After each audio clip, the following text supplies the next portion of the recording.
The attempt to privatize India's vast network of public sector companies is not a new one. It's not one that has been undertaken by this particular government either. Over the last several decades, several governments have fiddled with the idea of privatization at one point or the other. But it has always been with a sense of nervousness, I would say, with a sense of almost an apology. Because the idea has been that private industry is bad, it's corrupt, and you should not give away public sector assets which serve the larger good of the people into the hands of the private enterprise or crony capitalists who will utilize them only for their profits. Is this basic mindset which has perhaps dogged India's disinvestment process and attempts over all of these years? We could be looking at a major shift in the mindset. Now, we reported yesterday that Prime Minister Modi, as part of his speech in Parliament, talked about the role of the private sector and made perhaps the strongest political pitch for privatization yet. It's important because it comes from the very top of government, it comes from a very popular elected leader, and it comes on the floor of the House. We're discussing today that with that political will and that bold statement, are we at a turning point for the privatization process in India? And at the end of the day, looking at the experience of the last 6 years, is just that political will enough? Before we go ahead with our discussion, let me play out for you key portions of that speech by the Prime Minister yesterday. देश के लिए public sector जरूरी है, तो private sector का भी भागीदारी उतनी ही आवश्यक है। सरकार ने मोबाइल मैन्युफैक्चरिंग को प्रोत्साहित किया, प्राइवेट पार्टियां आई, मैन्युफैक्चरर्स आए। आज गरीब से गरीब परिवार तक स्मार्टफोन पहुंच रहा है। टेलीकॉम में स्पर्धा को प्रोत्साहित किया गया, तो मोबाइल पर बात करना करीब करीब जीरो हो गया और डेटा भी दुनिया में सबसे सस्ता आज हिंदुस्तान में है। यहां तक कि हमारी फार्मा इंडस्ट्री, हमारे वैक्सीन निर्माता, क्या ये सारे सरकारी हैं क्या? आज मानवता के काम अगर भारत आ रहा है तो हमारे इस प्राइवेट सेक्टर का भी बहुत बड़ा रोल है। वेल्थ क्रिएटर भी देश को जरूरी होते हैं, तभी तो वेल्थ बांटेंगे। गरीब तक वेल्थ बांटेंगे कहां से? रोजगार देंगे कैसे? और सब कुछ बाबू ही करेंगे। आईएएस बन गया मतलब वो फर्टिलाइजर का कारखाना भी चलाएगा, आईएएस हो गया तो वो केमिकल का कारखाना भी चलाएगा, आईएएस हो गया वो हवाई जहाज भी चलाएगा। ये कौन सी बड़ी ताकत बना के रख दी है हमने? All right, to speak more on this and where we go from here, I have a former Babu on the panel, S.C. Garg, former Finance Secretary, joining us today. Great to have you on the show. I have a representative of the private industry as well, Dilip Chenoy, Secretary General at FICCI, and our very own consulting editor at ET Now, Mythili Bhusnurmath. Welcome to all of you and thank you for speaking with us today. Dilip Chenoy, let me come to you first. Just on your take, as someone who has been watching the confluence of public and political declarations for so long and their impact on policy, what is the importance or the significance of such a bold statement coming from the Prime Minister on the floor of the House? No, I think if you look at the Prime Minister's statement, over the past few years, there was a kind of a narrative building out that, private sector and the way it is happening, and in the introduction also the word of crony capitalism was used, etc. So the recognition and the actual contribution of the private sector to the economy was not actually looked at in a very positive manner. And wherever it was there, we looked at looking at it in a negative connotation. So I think the recognition by the Prime Minister about the contribution of the private sector and the actual fact that he said that unless wealth is created in the country, wealth cannot be distributed. I think a huge positive statement coming in, and I think it's a beginning of a kind of a debate where we need to achieve a national consensus going forward, and that will change the discourse and change the narrative going forward. Will it really change the narrative? S.A. Garg, give us your perspective. You've been in government, you know about the push towards privatization, you know about the political pushback as well. Even now, let's have little doubt that there will be opposition to privatization. There will be Indians who think this is a bad idea. Unions have already begun to come to the fore, especially for public sector banks. What is the actual challenge to push through the process, apart from the declarations of intent? Yeah, I think first thing we should remember is that the policy is decided by the politicians. Policy is not decided by the bureaucrats or the civil servants. The decision to virtually make India or Indian industry, infrastructure, natural resources reserve for the public sector was taken by the first Congress governments in the country. Before independence, India was largely private. The industry was completely in private sector. There was not a single industry except railways and the post office in the public sector. The politicians took that decision that socialism is good for the country, socialist pattern is good for the country, and therefore muzzled the private sector, killed the private sector, and brought everything under the public sector. The game was definitely a bad game. This was leading India to a very unproductive kind of system, and the results were there. In first 40 years, we achieved a very, very low growth rate because everything, resources were going in the public sector, and it was functioning very inefficiently.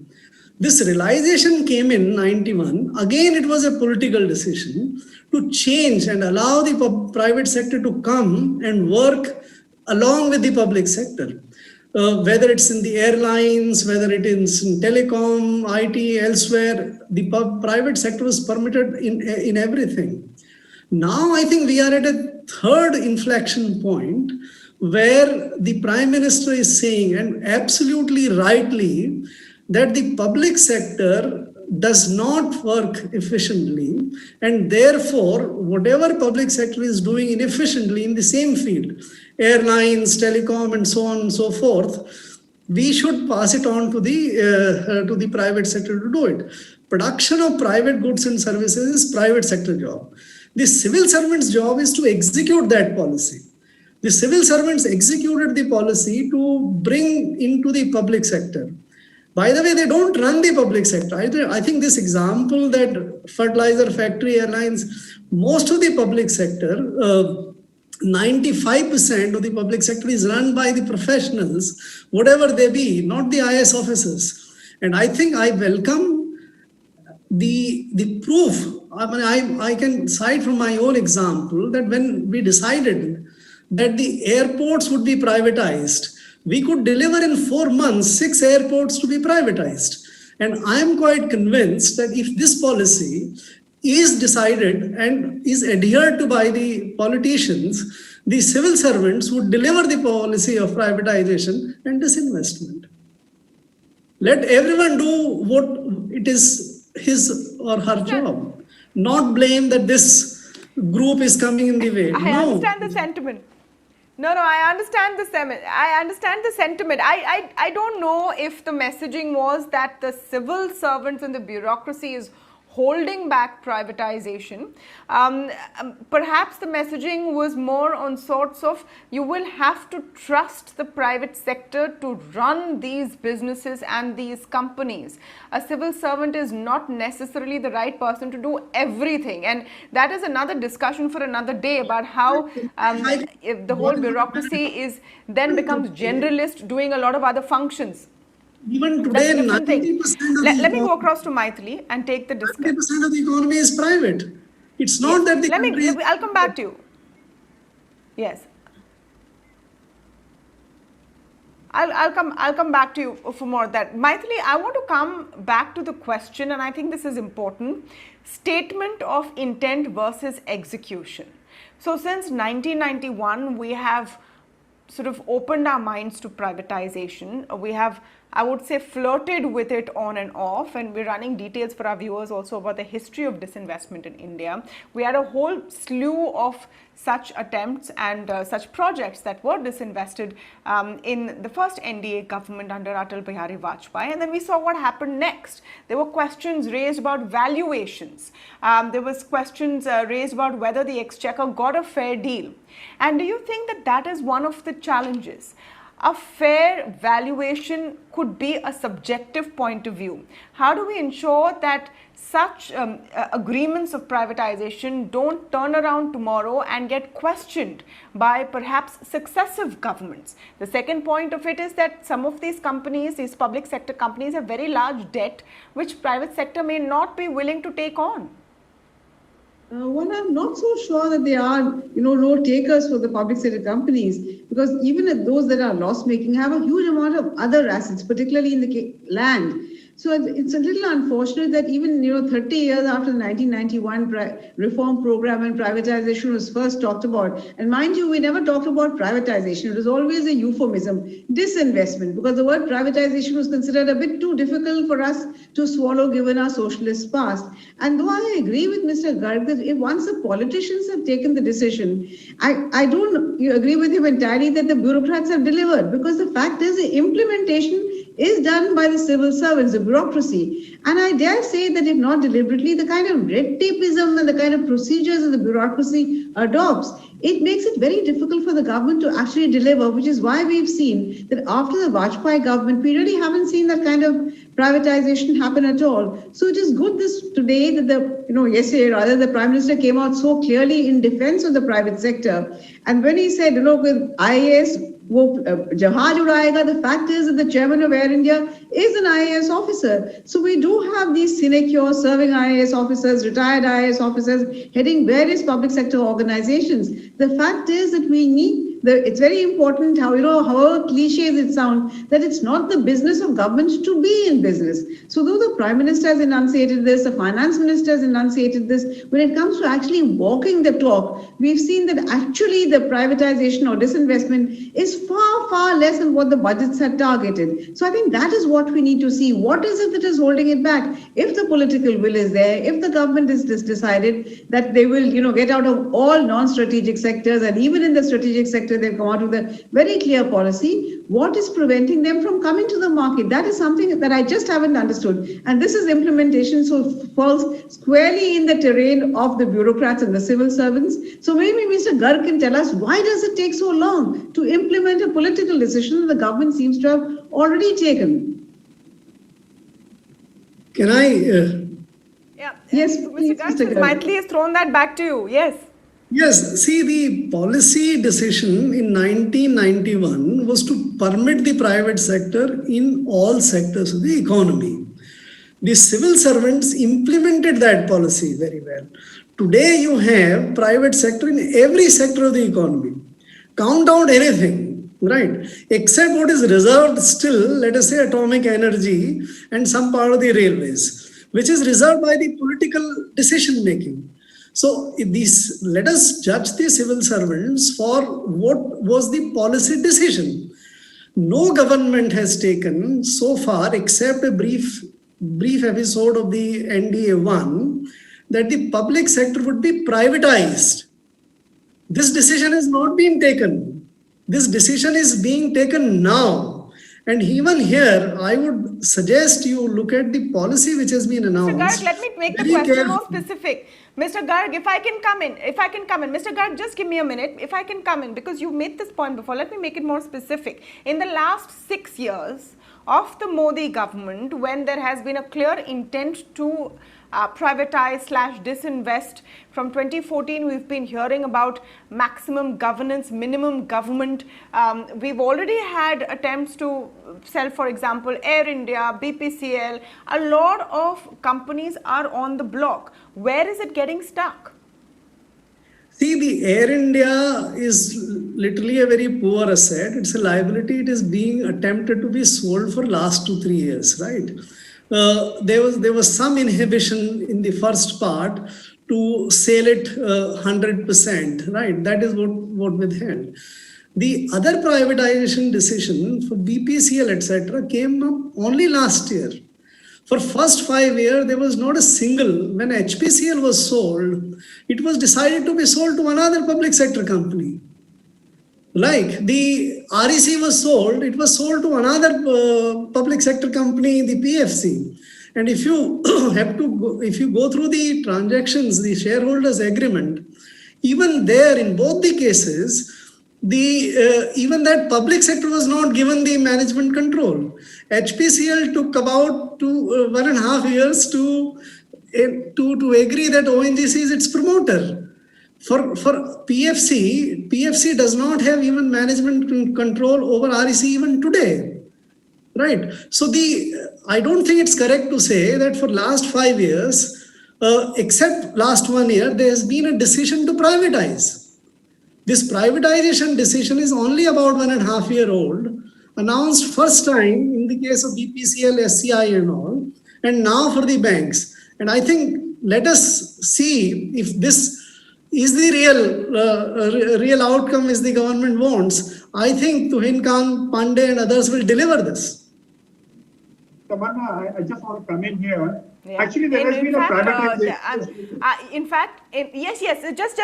I want to come to you, Mr. Chenoy, but just since I've gotten the opportunity, programming reminder alert, we have an exclusive interview with Tuhin Kant Pandey today on ET Now. We're going to play out the most important bits of it for you ahead on this show, so stay tuned for that. And thank you, Mr. Chenoy, for letting me give that programming alert. Yes, please go ahead. You know, there was a joint sector company, right, which is now completely in private hands. And if you jog your memory, you'll find actually the example is Maruti. Yeah. So, to say that privatization or something was not thought of earlier, the way it was done was very interesting. And, there you had a joint venture partner and you kind of gave control to the joint venture partner going forward. So I think privatization is a concept. I think a lot of people were looking at it. And the challenge here was to find different models. And, I think, and the big challenge is that with hindsight, you can actually take up any issue. Say the valuation was low or there were some challenges there. But I believe that if it is done in the right way, and the way of creating, since you have Mr. Praveen Pandey coming in, next, I think that creating the DIPAM, the whole disinvestment program, isolating it from the parent ministries, getting a target, going ahead, was the right way to actually do it. So I think over the years, the system has learned that what didn't work in the past, how to, look at those issues, correct these issues, and try and find a way of making it happen. And actually, it's always a learning process, and going forward, I think it'll get better and better, and the things will get a bit faster. Okay, let me turn focus to the real challenge coming up. And yes, the words of the Prime Minister may have, brought some optimism to those who have been pushing for privatization in various sectors in the country. But a very tricky and sensitive part of that is the public sector banks.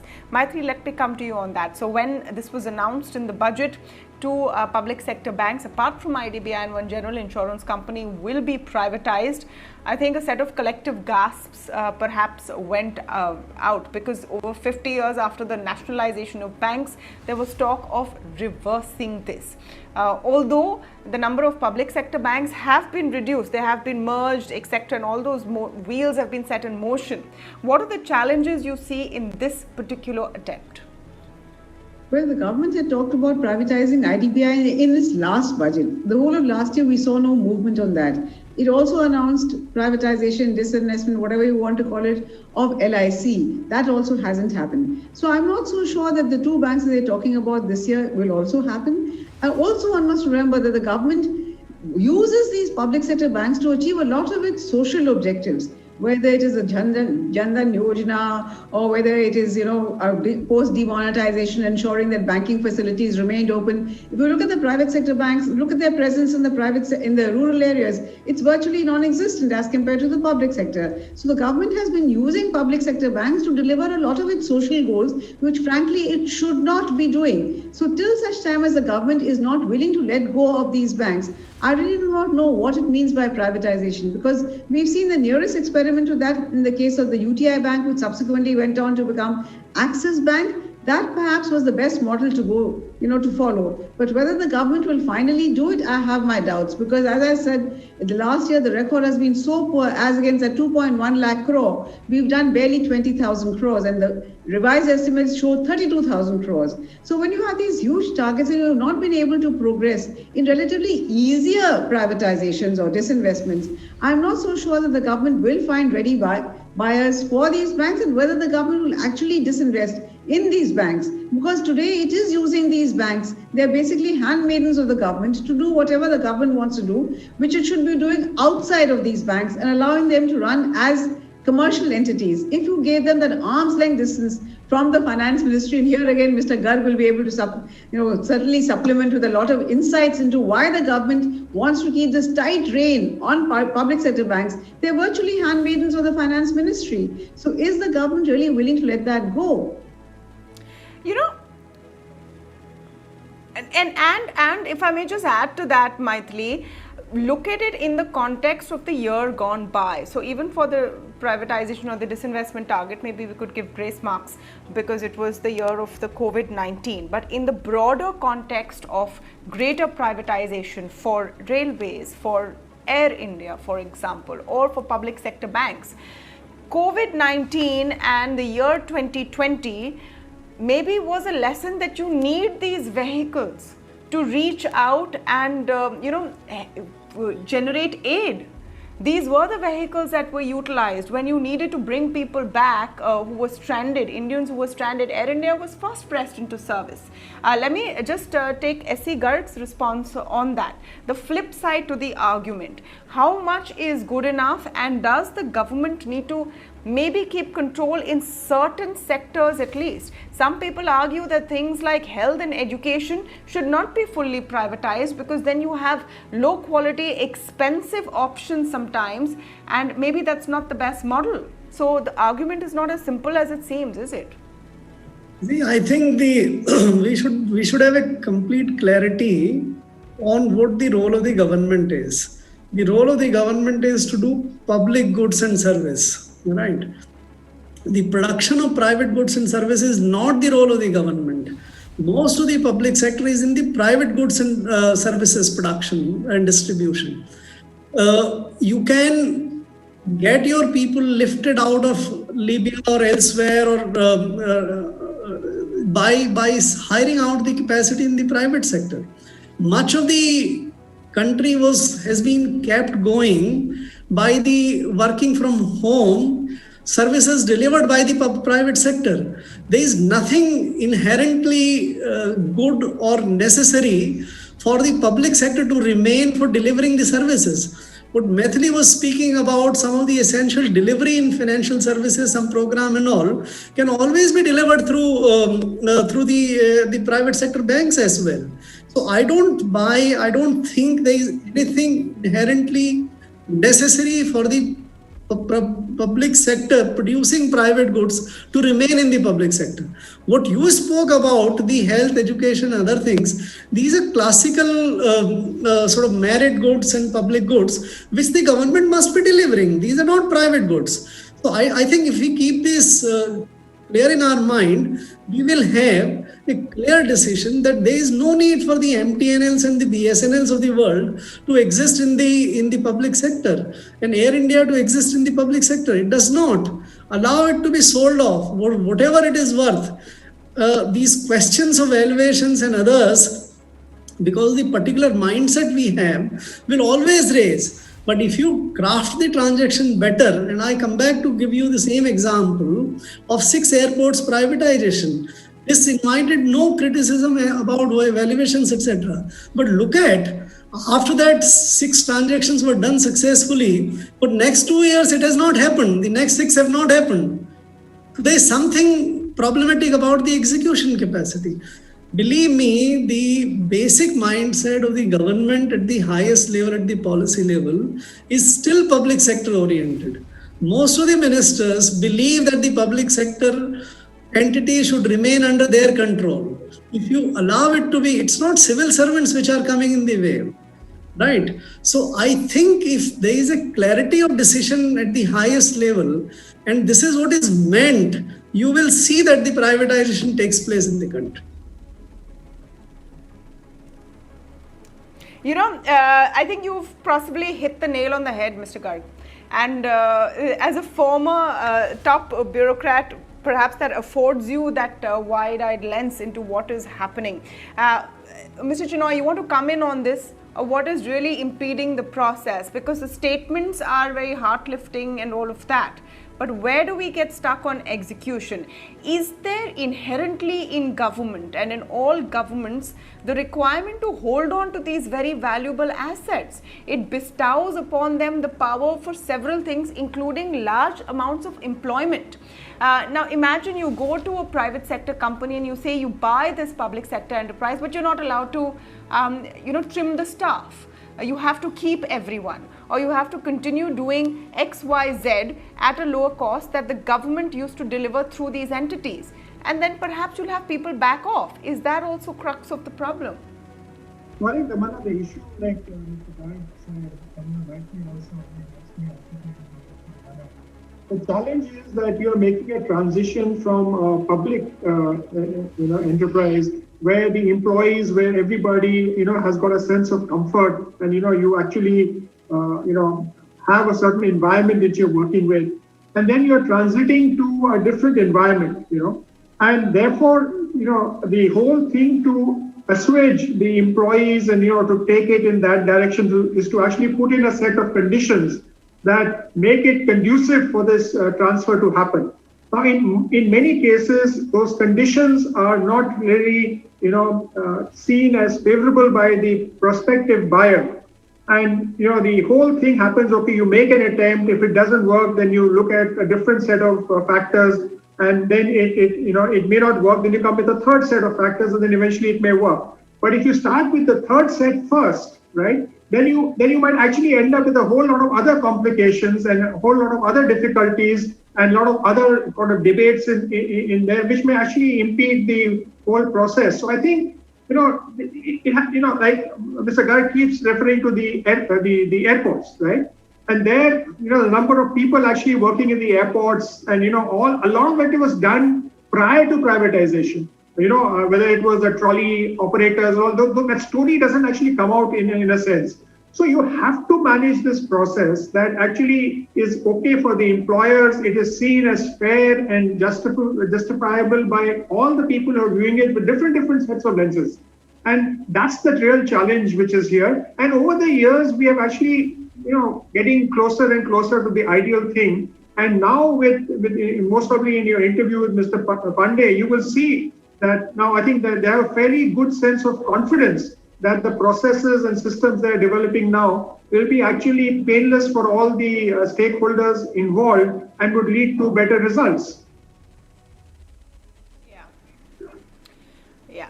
No, so the fair point is that lessons have been learned, and some of them have been harsh ones, especially with Air India, when in the first rounds no bidders even showed up. It was deeply embarrassing at that point, and then perhaps the government had to go back to the drawing board and sweeten the deal and figure out ways to actually make this happen. Perhaps we have reached that inflection point, and the fact that there is this huge push politically right from the top is an important one, because in a country where wealth, capitalism and the industrialist is sometimes, in general parlance, in the Aam Aadmi's mind, painted as the bad guy, perhaps. It's important to realize once more that getting wealthy is not a bad thing. Those who make money are the ones who create more wealth, create more jobs, and private enterprise is best suited to do that. Of course, the other question of what basic public services the government has to give, it cannot then fob off to the private sector, and the rollout of the COVID-19 vaccine, at least in the very initial phases, is a good example of that. I want to thank all of you for joining us on this very interesting discussion, if I do say so myself, this evening on the India Development Debate.